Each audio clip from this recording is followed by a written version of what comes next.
This is Kalar, a small town in the southern edge of Iraqi Kurdistan. It connects the trade routes between Kurdistan, Iran and southern Iraq. In recent years, it has become a boom town, but its economic infrastructure and living standards are still in their infancy. Basic needs such as water and electricity are in short supply, but that has not stopped house prices from going through the roof. For example, this small home is apparently worth $800,000.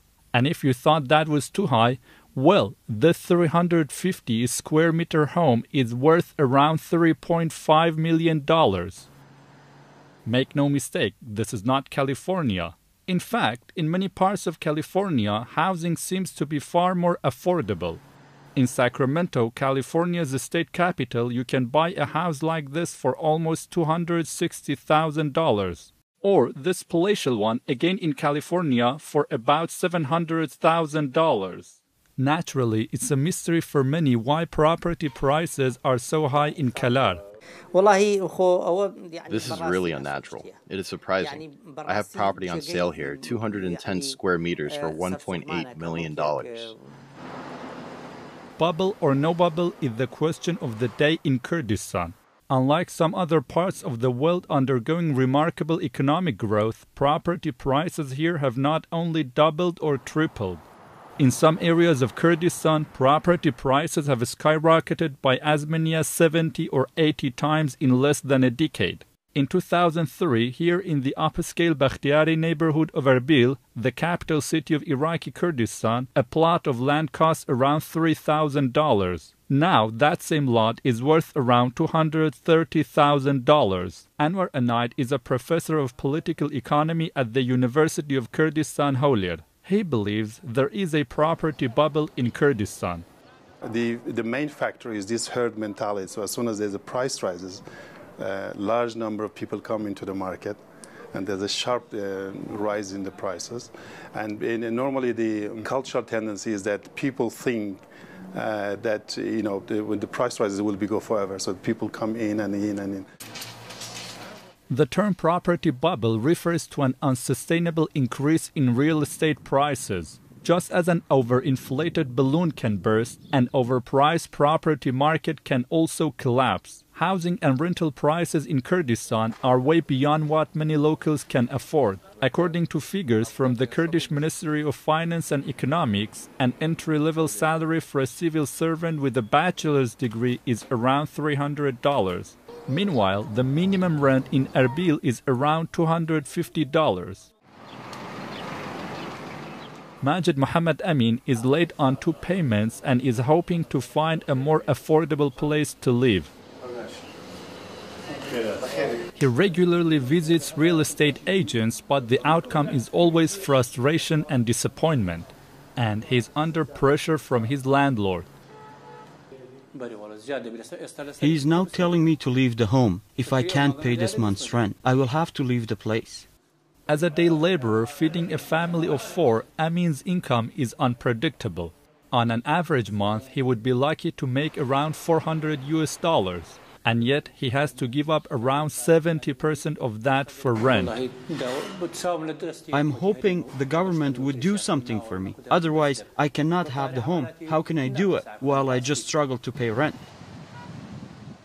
In a thriving economy with inflated property prices, the dream of owning a home for thousands like Amin might be just that, a dream. Yet not everyone sees a bubble in the market here. Ahmed Rayakani is the head of Kurdistan's Union of Investors. Unlike many people, I'm very optimistic about the situation. The property market in Kurdistan has grown a lot, and that means Kurdistan's economy is witnessing a huge growth. In fact, the economy of Kurdistan is a success story despite all odds. While much of Iraq is still mired in violence, Kurdistan has emerged as a new economic hotspot in the Middle East.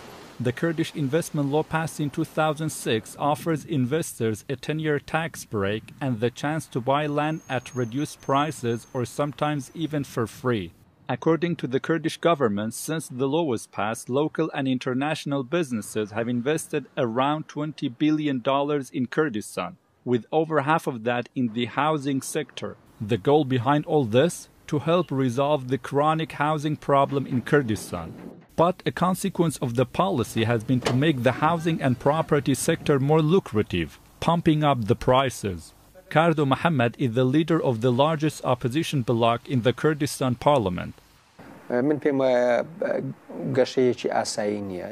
believe what is happening in Kurdistan is not a healthy or a natural growth because there's no plan behind the growth. I can say the growth is mostly superficial and more in terms of form, as seen in erecting new buildings and properties. The Kurdistan Investment Board estimates around 140,000 housing units have been built in Kurdistan during the past 6 years.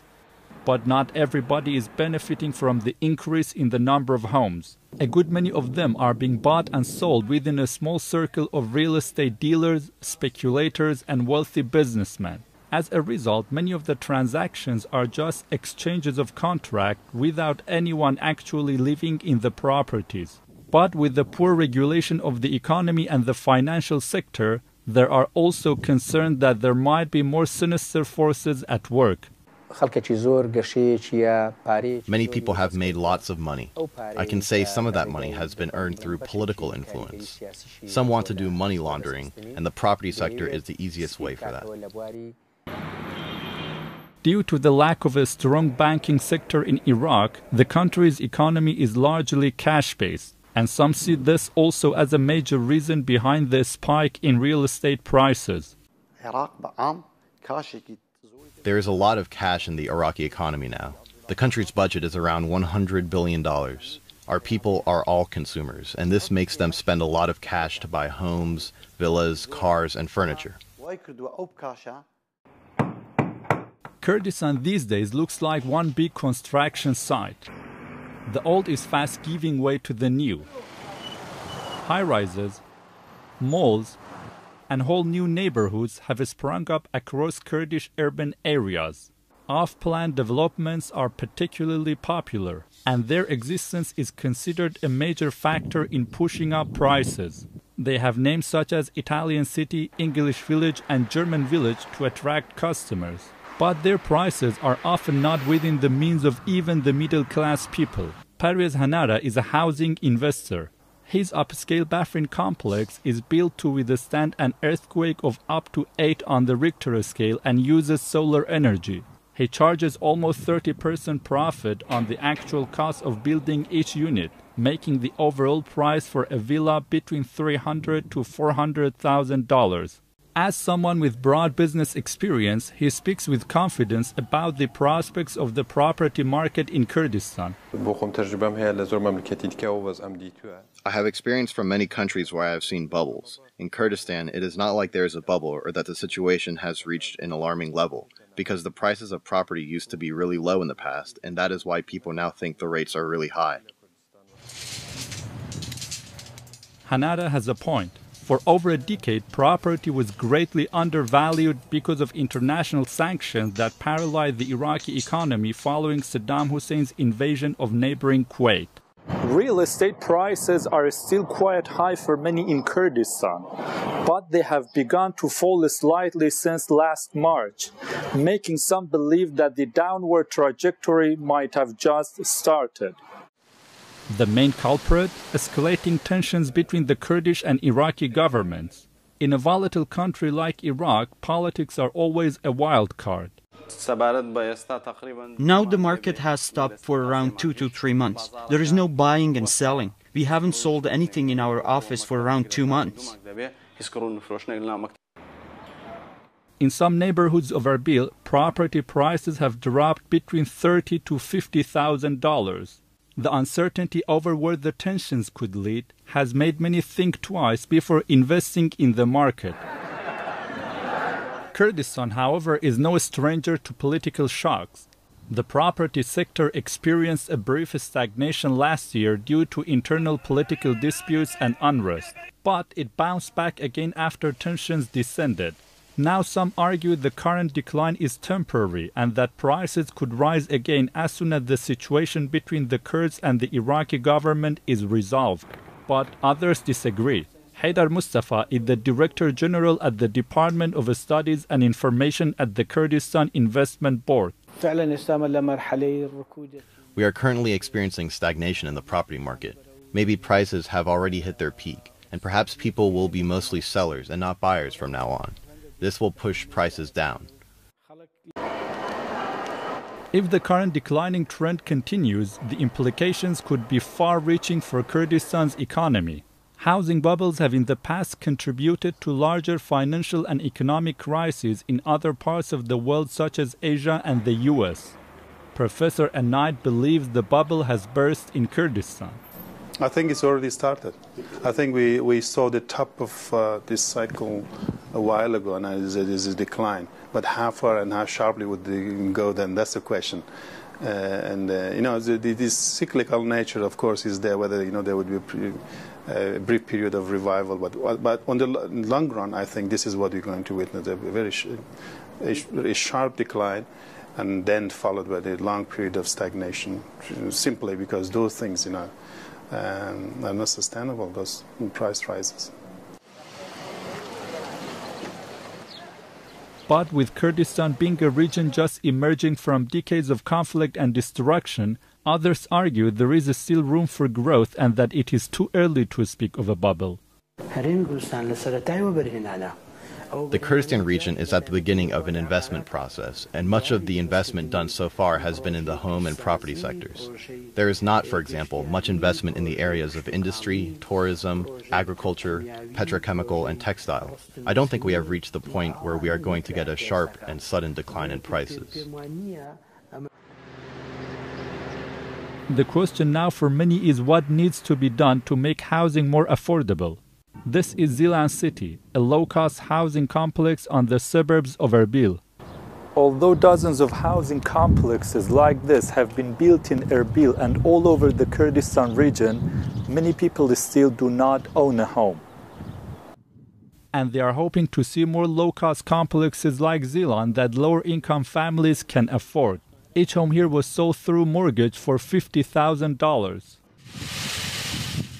The Kurdish government has also given out generous loans of around $15,000 to those who don't have a home and want to build one. That has played an important role in increasing the overall price of property and construction materials. Inflated property and housing prices can increasingly marginalize whole sections of the population. These are two different things. From political economic consequences, I feel there would be, of course, sharp differences between the classes, the people who have and the people who have not. But part of it is this quick money that comes into economy. That will make, it's not without its possible social and political consequence in terms of destabilizing the whole, society. So that's for the sharp differences between classes, the class, and that's in itself is a recipe for instability, both political and social instability. Now the government has plans to build 7,000 low-cost housing units to give to first-time buyers through long-term interest-free mortgages. Authorities estimate that around 7% of Kurdistan's nearly 4.7 million population live in rental housing. That's about 76,000 families. The fall in prices could certainly mean big losses for many people, but maybe for people like Majid Muhammad Amin, it offers a ray of hope that one day their dream of owning a home might come true. Mohammed Salih, Rudao.